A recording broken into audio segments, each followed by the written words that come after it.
How to download Zoom application on your PC. What's up everybody, welcome to another tutorial. This video is going to be about how you can easily download the Zoom application on your PC. Let's get right into it. First thing you need to do is open up any web browser that you usually use, and then on the search bar you are just going to search for Zoom download. Once you do so, hit enter. You'll find this first link, zoom.us, and then click on this link.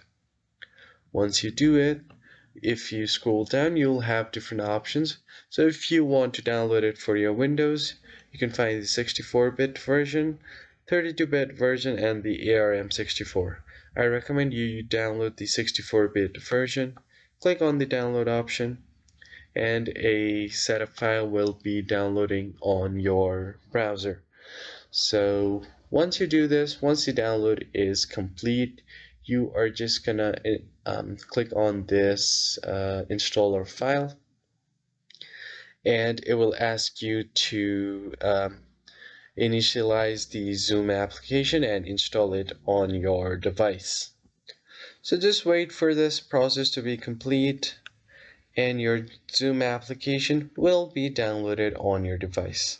So that's pretty much it, guys. I hope you found this helpful. I'll see you guys on the next one.